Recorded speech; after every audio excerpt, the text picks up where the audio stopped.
When I initially put together this list, I had over 70 games on it. So I know there's going to be people who hop on here and say this video is too long or I'm talking about too many games. Hey, it could have been worse. Okay.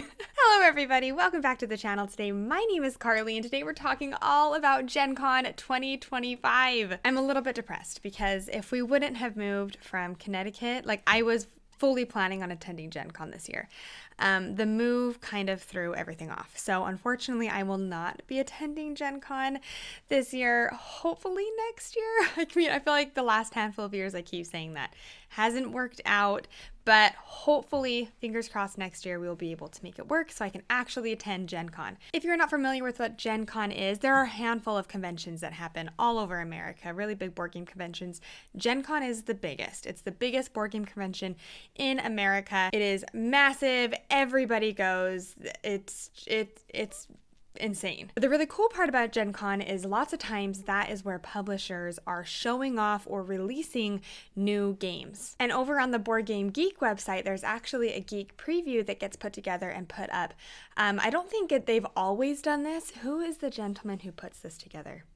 I cannot remember, but there is somebody within the board game community who actually goes through and puts together this preview and has put together this preview for the past however many years they've been doing it, which makes it so nice and convenient to hop on here and go through and kind of check out all of the games that everybody is excited about that will be releasing at Gen Con. I will obviously have links to this page in the description below, so please go over there, check out everything. How I personally sort this list, because there are thousands, there are so many games, is I actually sort it by hotness. So if you go ahead and do that, you actually, all the ones that are really, really popular, people are the most interested in, will actually be bumped to the top of the list, which makes it slightly easier to sort. But even though I'm not attending Gen Con, I spent a lot of time going through this Gen Con list especially because I am a content creator, I always want to know what is hot, what is new, what are people excited about. And so as I was going through that list, I just kept saving pages. I just kept bringing it up into a new tab, new tab, new tab. I literally had over 70 that I had saved, and there was no way that I could sit and honestly talk about 70 different games with you. There's just no time for that. So I did narrow it down quite a bit. I tried to get rid of the games that I really had no idea about and was just drawn in by the artwork and whatnot. So I was able to narrow it down. I still don't even know how many games I've got. I don't know, maybe 30 games that we're gonna, maybe not quite 30, maybe more like 20 games that we're going to be chatting about. I am going to break this video up into two different sections though. So this first section is going to be games that I actually have had the opportunity to play or have been sent to me that I would personally recommend. I didn't want to officially add them to the Gen Con list. I really wanted this Gen Con list to be new games that I have not experienced whatsoever and the ones that I would absolutely run to first. If you've never seen any of my videos before though, welcome to Board Game Buzz. We're so happy to have you here. If you wouldn't mind liking, subscribing, doing all the good things, I would really appreciate it. But without further ado, let's dive into this Gen Con preview for 2025.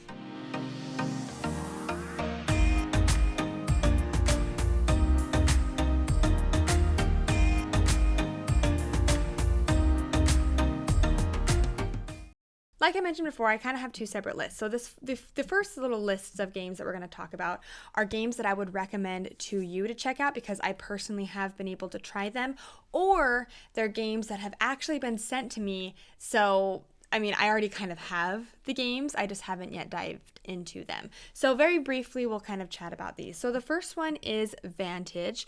I actually just released a playthrough video and my first thoughts video on Vantage. It's on my channel, so I'll link to that in the description below as well if you are interested. Overall, I really did like Vantage. However, I wouldn't recommend it for everybody. It's an open world adventure game where it's mechanisms light and story heavy. You really are diving into the story and uncovering what this world is about that you've crash landed on. And for that, it is amazing. Probably the top of its class. Like I don't know, I've never played a game like it before, and I was really impressed with the story. However, after playing it, I think I've played it 7 or 8 times now, I can kind of see how maybe after a little bit it will kind of fade for me. So I just I would definitely recommend for you to check it out. I would maybe just do a little bit more research on it beforehand. It's one that's super popular right now and is really, really high on the hotness. So I know a lot of people are going to be seeking this one out. The next one is Trinket Trove. You actually might be able to see it. Yeah, it's right there. This is from a brand new publishing company called Gamehead, which is being spearheaded, I believe, by Paul Solomon, who was the designer of Honey Buzz and a handful of other ones that I loved. But this one is, they released a handful of games, but this is the one that I actually have played this one, and we love it. Honestly, we have played it probably like 6 times now. What makes the game interesting is you are bidding for certain cards, right, or little trinkets that at the end of the game, it's a set collection game. So the more of certain items you have, inherently they'll be worth more points. But it's interesting because what you are using to bid with are the trinkets that you have in your hand. So you will be bidding and collecting with that same set of the same set of cards that you are holding. It's just a cozy, lightweight family game. That's where I would classify this as. So I would absolutely recommend Trinket Trove to go check that one out. The next one that I want to talk about is Nature. This is actually kind of the newest evolved version from the game Evolution, which I do have right there, if you can see it. I don't know if you can see it, but I actually did get sent this one. I love Evolution. It's one of my favorite games of all time. It's on my top 100, and so I'm really excited. I haven't actually played this one yet, but it looks beautiful, and I love how much content is in the box because there's lots of different modules that you can mix in with it and change up the game. I know somebody mentioned with what was it? Was it the dinosaurs? Had something to do with dinosaurs. That you could kind of mix in to the base game Nature. And so I really like that modularity kind of level to it where you are really able to change up your game every single time you play. So I'm really looking forward to this one. If I didn't have this one, if I didn't have Nature, this would absolutely be on my ones to check out. But since I do have it, this is just on my honorable mentions list. The next one is Brink. Loved Brink. So I actually was sent out or flown out to do coverage on this actually at Ivy Studios headquarters. So I actually am in one of the official playthroughs that they have on their channel. And I loved this one. There's a lot of negotiation to it. So if you don't like games that have that kind of table talk around the table of negotiating and trying to barter with other people, then you might not like it. But I love the area control. I love where you are placing. So you're placing your spaceships, and wherever you place, you'll be able to activate the areas that are adjacent to it. And so by doing that, you are slowly gaining resources, kind of building up your ships. I love everything they do. So I loved Brink. When I played it, at the time of playing it, I remember walking away from the game thinking this is probably in the running for one of my favorite Ivy Studio games.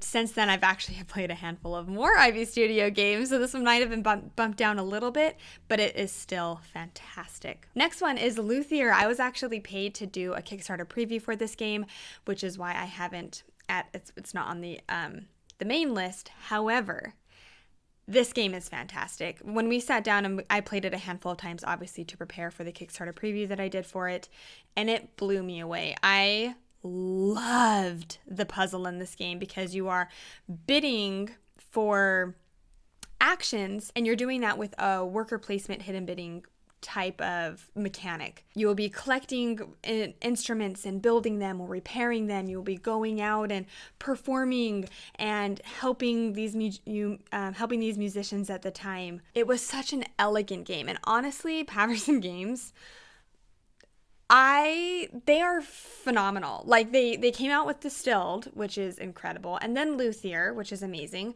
and then again, this is another one where Paverson Games, not going to be the last time it's mentioned in this video. But they are one of the publishers that I don't care what the game is about. If it has their logo on it, I immediately want to play it. I honestly cannot speak highly enough about this game. Again, I was paid to do a Kickstarter preview, so just kind of keep that in mind. But even without that, this game is phenomenal, and I'm so excited to get a final copy of this game. I should have actually done these ones right after Brink because we're still talking about Ivy Studio. I forgot that I had slotted these in here. But Ivy Studio is also coming out with 3 games that are kind of smaller box games, which is kind of unusual for them. So these are Time to Panic, Graft, and Pillars of Fate. The reason why these are on this honorable mentions list is because I actually just got some. So I'm really excited to play them. The ones that I'm the most excited about are Graft and Pillars of Fate. I'm excited for Graft because it's set in the world of Tend, which I love Tend. It's honestly one of my favorite roll and write games, or flip and write games, which should be coming out, I believe, next year. So Graft is set in that universe, but it is a push your luck game. I believe it's a push your luck set collection game, I think. I don't know, I haven't played it yet, but just that, all I need to know is push your luck, Ivy Studios, set in the world of 10, I'm sold. But then Pillars of Fate, I'm really excited for this one because it's a 2-player lane battling game, I believe, and I love lane battling games. So that combined with the amazing artwork from Veiled Fate, it's kind of set in that Veiled Fate world, I am so down for. Time to Panic seems really interesting too. You are reconstructing a timeline by manipulating events into chronological order. That's probably the one I'm least excited about. Graft and Pillars of Fate is right on up there. But yeah, so excited to check out all of these. But the one that I would absolutely run to and the one that I would most recommend, even just to go and try this game, is the Voynich puzzle. I was actually sent an early copy of the game to do a first thoughts video for the upcoming crowdfunding campaign, which I believe is beginning of August. I love this game so much. I am so excited for people to start testing out, trying this game. It blew me away. I'm not even lying. I love it. At the time of posting this video, I don't think my first thoughts video will be live, but please keep looking, be on the lookout for my first thoughts video on this game. It is a game where there's this Voynich manuscript that was discovered a while back and nobody has been able to decipher or crack the code. It's a really bizarre, interesting book. Well, this game takes that story and turns it obviously into a game. It's a Euro style game where every single section of the board you are able to interact with, which will then trigger and allow you to do events on other areas of the board. So it's a very combo-tastic game. It's also a semi-co-op game, so everything that you are doing, yes, it's benefiting you, but it could potentially benefit other people around the table as well. And it's fascinating because you have this book which has cards or pages in it, and how you take your actions is by flipping to a new page of the book and then activating the top half of the cards. But your cards won't stay that way forever. As the game goes on, you'll be able to use some of the knowledge that you have been collectively spreading out on this board to actually upgrade your cards. So you take your cards and you will actually flip them and rotate them, slowly building your book. It is so good. I cannot recommend it enough. I am so excited for this crowdfunding project and for people to get their hands on this game. Salt and Pepper Games, another publisher that every single thing they come out now with, I am just give it to me. I need it. Those are my honorable mentions that I didn't officially add to my list. Hopefully I went through that kind of quick enough for you. Let's actually jump to the official Gencon preview list and the ones that I am excited about. So the first one that I want to chat about is a little bit of a cheat because it's actually 3 games. And I'm slightly jealous that I'm not back in Connecticut because Kim already has these games. I'm like, Kim, give us the content. We need to know what you think about them. But these are 3 games from Allplay, and side note, Allplay is killing it right now. If you look at the Gencon preview, like they have, I don't know, over 10 games that's like shooting up and are the super popular ones that people are excited about. So Allplay in general is another publisher that I want everything that they produce. These are the ones that I am the most excited about are Ruins, Soda Jerk, and then Merchants of Andromeda. Ruins I'm interested in because the designer, John D. Clare. It's a card crafting game where you have these sleeves which you will be slotting in different cards, literally crafting your cards. And as you slot in more things, you might change the result or what is actually on those cards. You'll be uncovering ancient ruins and treasure by crafting powerful card combinations. I love that element in games when games have that card crafting aspect to it. I remember when this crowdfunding campaign was going, and this was the one that I was most excited about or most interested in whenever they always kind of group their crowdfunding projects into like multiples. But this was the one that I was really excited about, and this was the one that they actually didn't send me. I think they sent me another one to cover instead.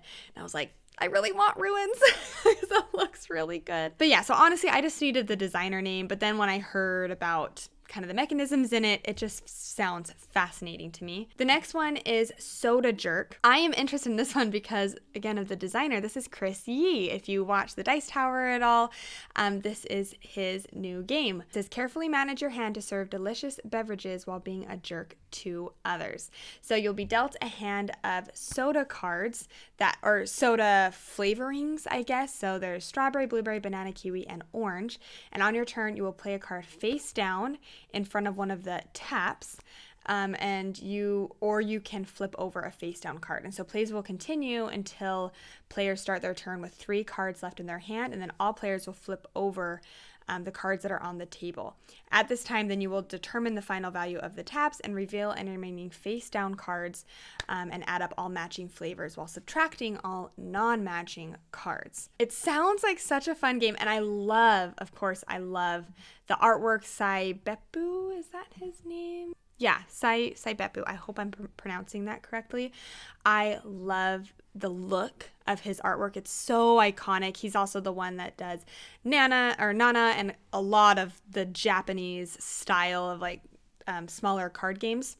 And I love soda. I was born and raised in Utah, and you know how Utah people love their soda. So I want all of the soda flavors in my games. Then the next one is Merchants of Andromeda.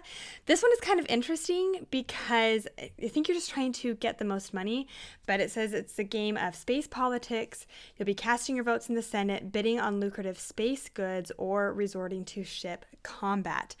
Everything about this sounds really interesting. The designer is Rainer Knizia. I'm always interested to try out what he is doing. There's also a timing element to the auction where there's an app, or you can just use a timer on your phone. And as the timer ticks down, the less money the winners will play. I like that element to it because it'll kind of keep the game snappy. It kind of adds that level of tension to the game as well. So those are the 3 from All Play that I am the most interested in out of all the ones that they are going to have new for at Gencon. So next one that I'm excited to talk about is Wine Cellar.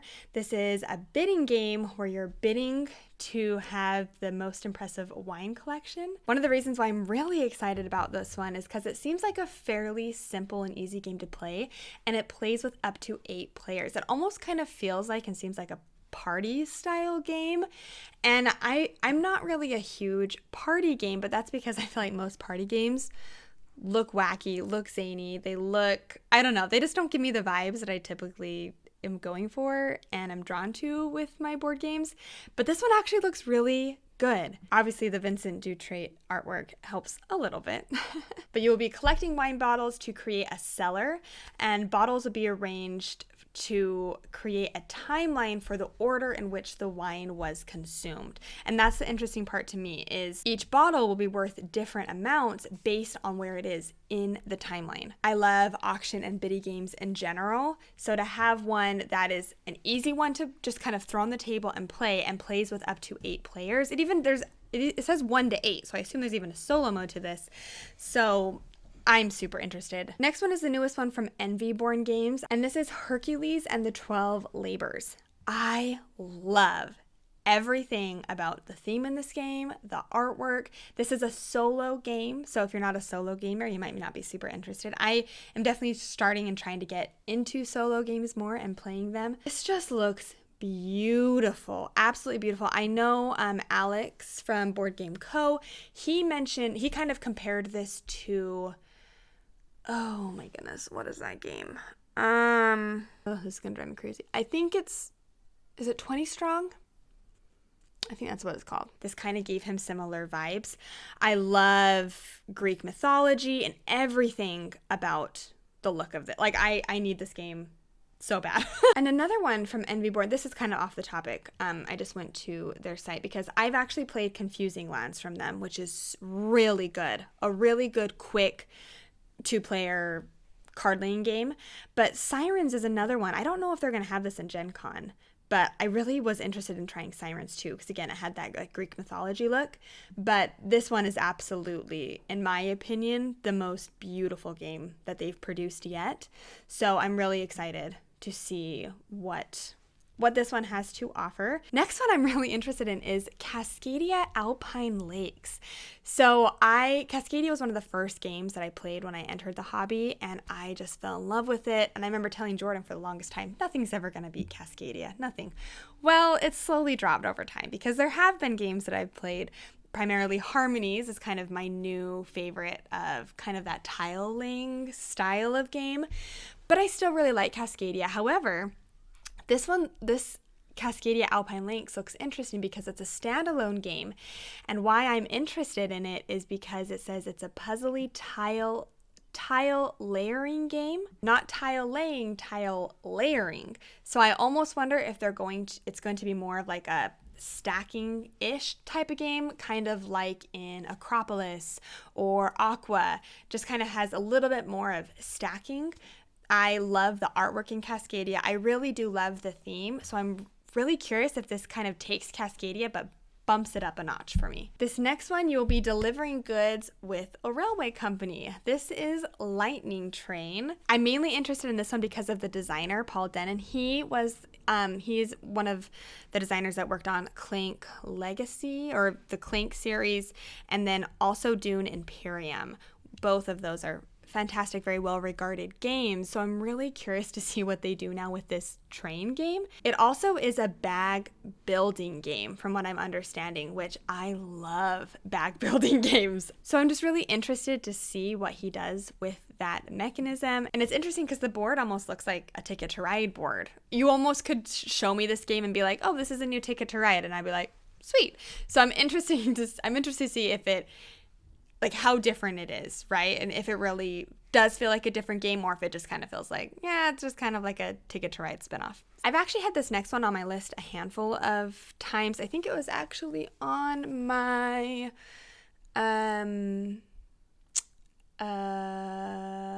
what is it called? PAX Unplugged. I think it was on my PAX Unplugged ones to check out, but I think this one will finally be available to purchase, and this is Propolis. Again, give me all the bee themes, right? Obviously, board game buzz. But in this one, you will be deploying worker bees, exploring the realm, and building the most glorious hive. Everything about the layout of this game, because when I was at the PAX Unplugged at the end of last year, I saw this on the table, and I kind of got the run through from the people who worked there, and it just looked so good. It's an area control game that also has set collection. There's a little bit of like kind of contract for fulfillment from what I'm understanding. Oh yeah, worker placement, engine building, area control, and tableau building. I mean, that's all I really needed to hear. I love flat out games in general. They have always been a hit for me. So for me to have a little bee game that has worker placement, area control, engine building, and with that bee theme, I mean, I need it. So I'm really excited that this one will finally be available. Another one, though, that I'm really interested from Good Games Publishing is a really interesting one.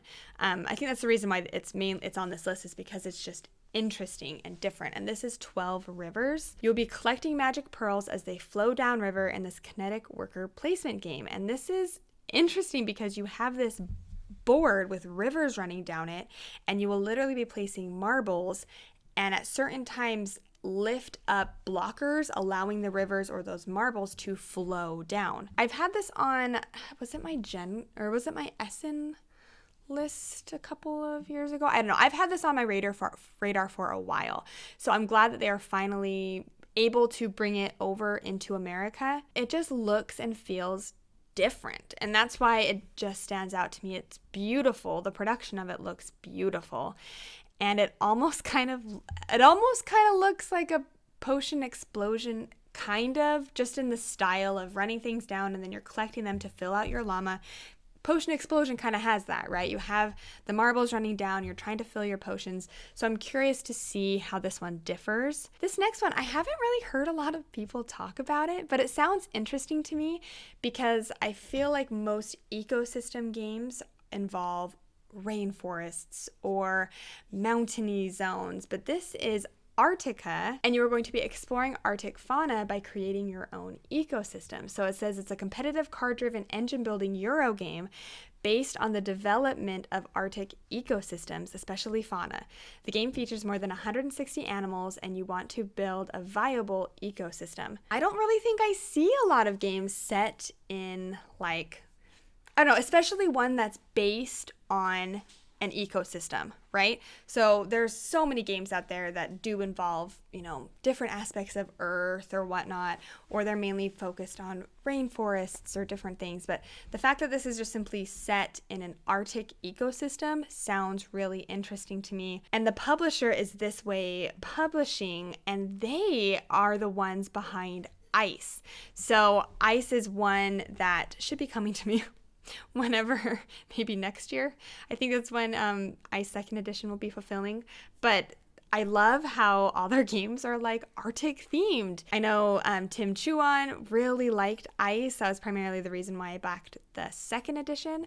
So I'm interested to see what they do this time around. This next one, I am primarily interested in it because I loved one of their previous games so much. Previous game that I played is Wondrous Creatures, and this game is Shallow Sea. It's a multi-layer puzzle board game featuring marine animals of the Great Barrier Reef. Wondrous Creatures was one of my favorite games that was released last year, and it was just, it really did knock my socks off. It was really, really good.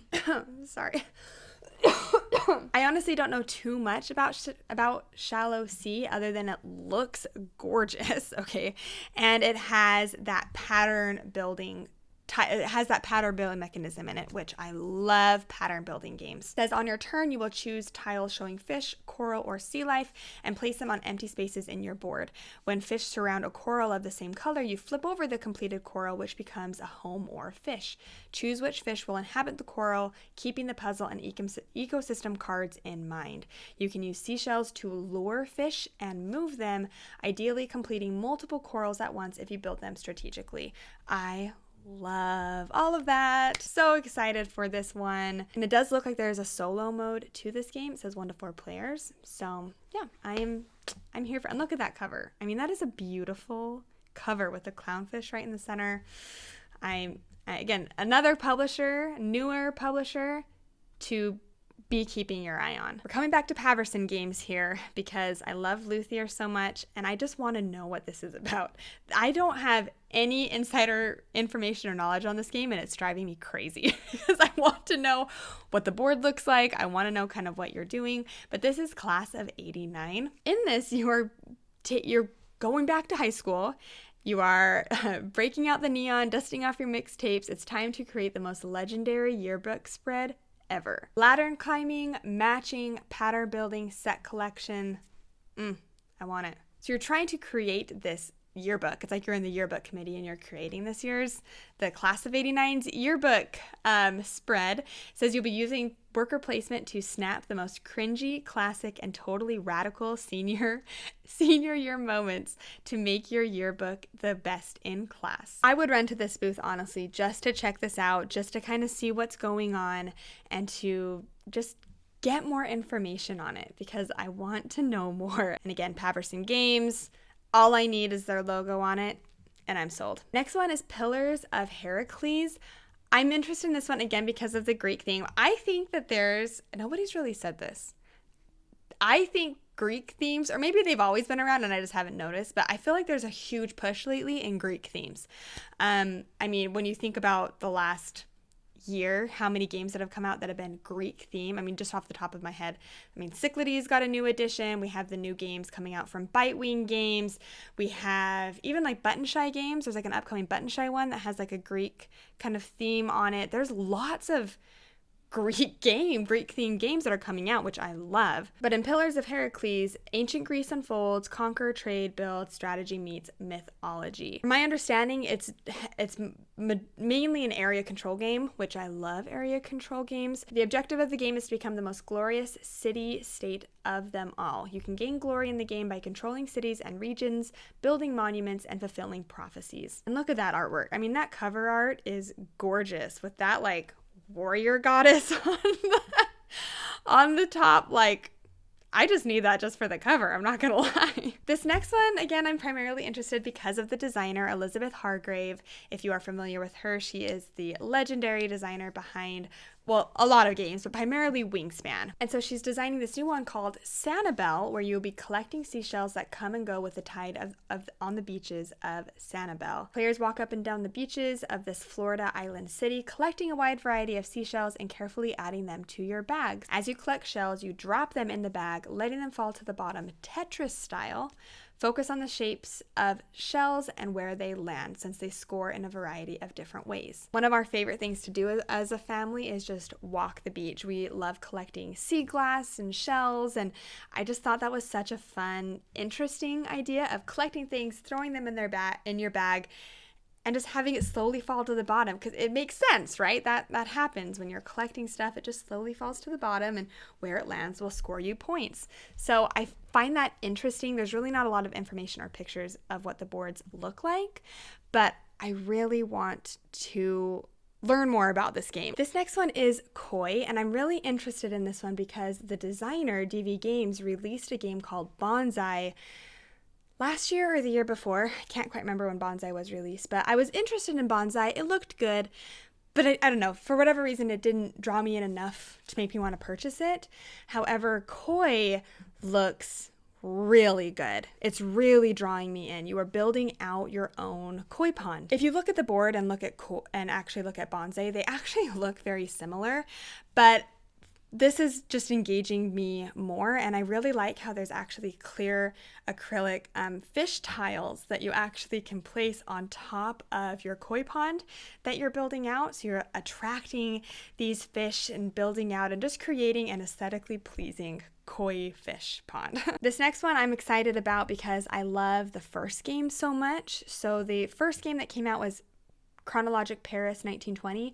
This one is Chronologic Cusco 1450. This is a fantastic game. It's honestly one of my favorite deduction games right now, where you are, and I've been waiting for this one. I've been waiting because I loved the original one so much, and I knew that there were 2 more coming out.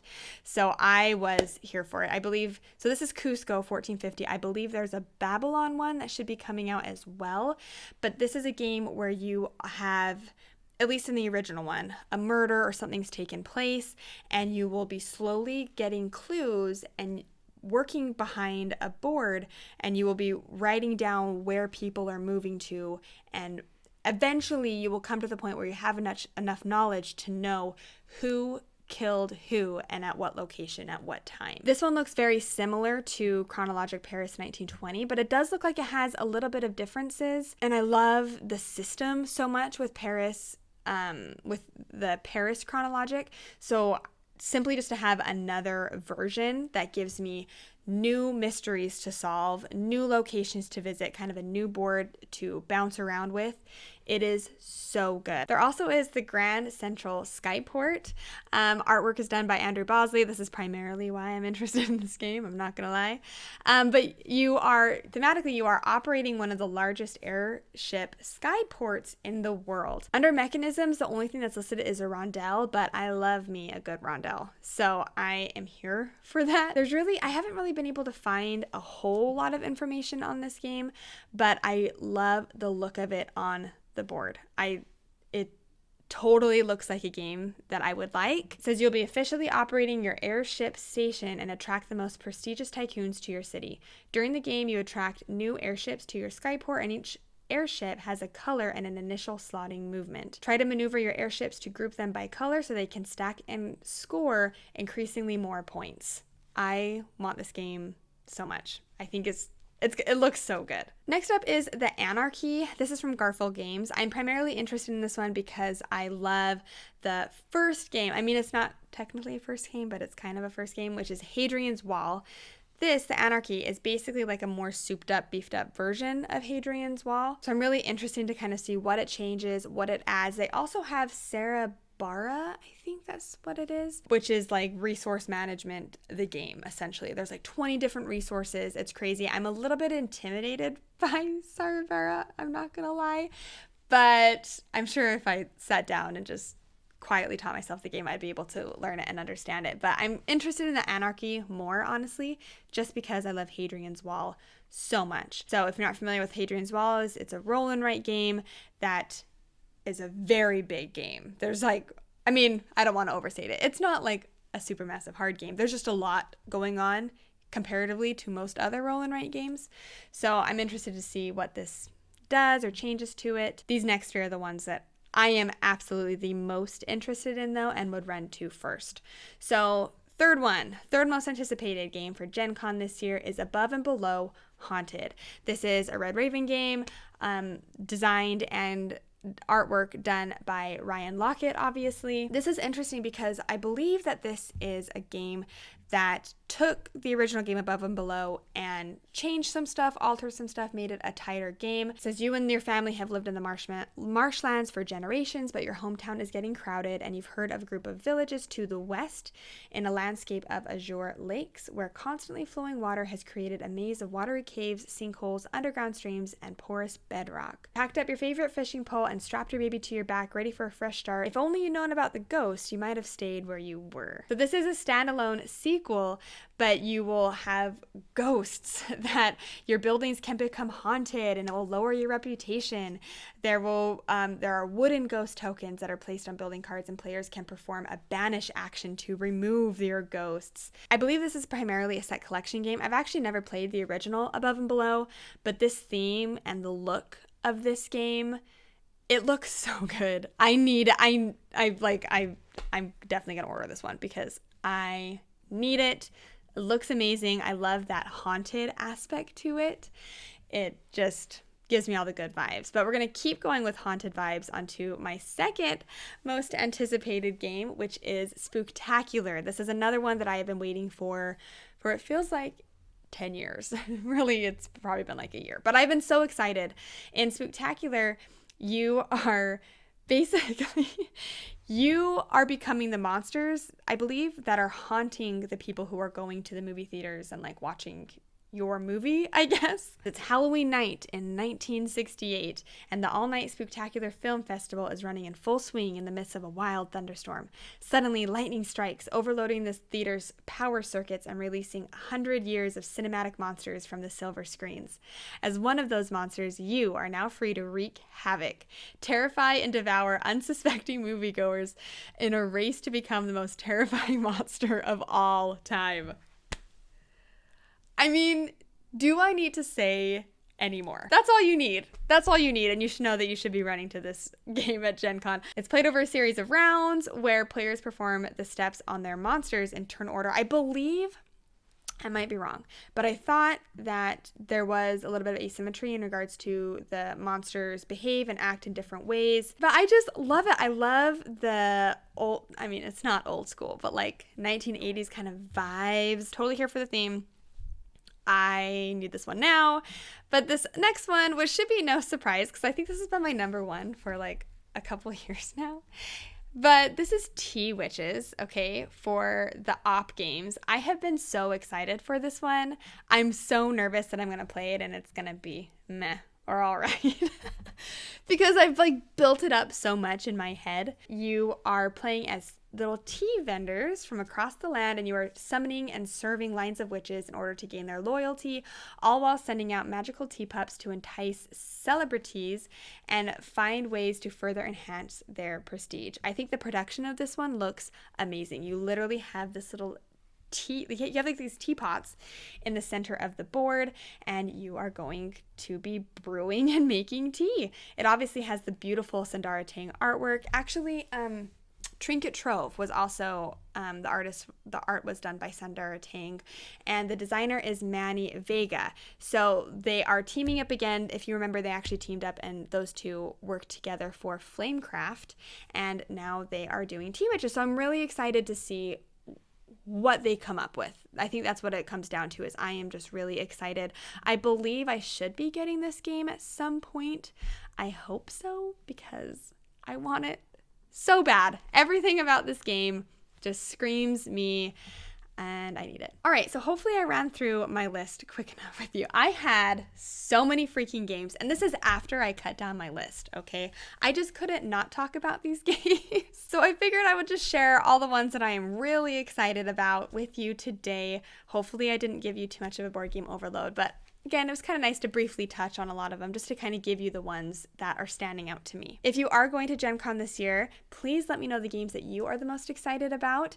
Also, even if you are not going to Gen Con, go over to the Gen Con preview list, look at the games that everybody's excited about, and let me know the one that you would be the most interested to try out. Thanks so much for watching this Gen Con preview though for 2025. Again, I'm sorry it's a longer video, but I don't know. I enjoyed my time talking about all these games. If you enjoyed this video and you haven't yet subscribed to the channel, it means so much if you could do that. It really helps support me in everything that we're doing over here. But until next time, I hope you have a great rest of your day, and we'll see you later.